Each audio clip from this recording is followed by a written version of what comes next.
Hi friends, ఈరోజు special hotel style chicken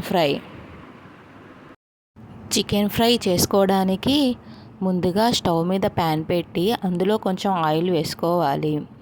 oil కొంచెం heat అయిన తర్వాత ఒక పెద్ద సైజు ఉల్లిపాయను కట్ చేసుకొని వేసుకోవాలి. కొంచెం సాల్ట్ వేసి ఉల్లిపాయలు బ్రౌన్ కలర్ వచ్చే వరకు ఫ్రై చేయాలి. ఉల్లిపాయలు బ్రౌన్ కలర్ వచ్చిన తర్వాత అందులో ఒక స్పూన్ అల్లం వెల్లుల్లి పేస్ట్ వేసి బాగా కలిపి పచ్చి వాసన పోయే వరకు ఫ్రై చేయాలి.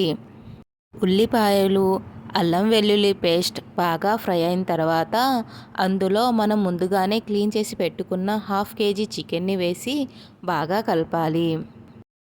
కొంచెం పసుపు వేసి బాగా కలిపి చికెన్ ముక్కలు మెత్తబడే వరకు మూత పెట్టి 10 నిమిషాలు మీడియం ఫ్లేమ్లో కుక్ చేయాలి. 10 నిమిషాల తర్వాత చికెన్ ముక్కలు కొంచెం మెత్తబడతాయి. ఇప్పుడు ఇందులో మనం మసాలాలను కలుపుకోవాలి. ముందుగా 1.5 స్పూన్ కారం, 1 స్పూన్ ధనియా పౌడర్, 1 స్పూన్ జీలకర్ర పౌడర్, అలాగే 1/2 స్పూన్ గరం మసాలా వేసి బాగా కలపాలి. మనం వేసుకున్న మసాలాలు అన్నీ ముక్కలకు పట్టేలా బాగా ఫ్రై చేసుకోవాలి. ఇప్పుడు ఒక గ్లాస్ నీళ్లు పోసి మూత పెట్టి 10 నిమిషాల వరకు హై ఫ్లేమ్లో ఉడికించుకోవాలి.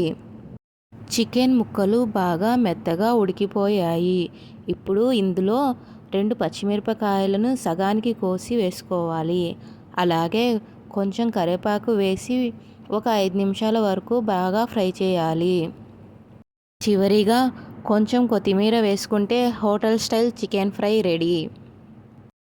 ఈ చికెన్ ఫ్రైని మనం రసంలో, సాంబార్, పప్పు, చారు దేంట్లో అయినా సైడ్ డిష్గా తింటే చాలా బాగుంటుంది టేస్ట్. వేడి వేడి అన్నంలో కొంచెం చికెన్ ఫ్రై కలుపుకొని తింటే ఆ టేస్టే వేరు. Like, share and subscribe my channel. Thank you.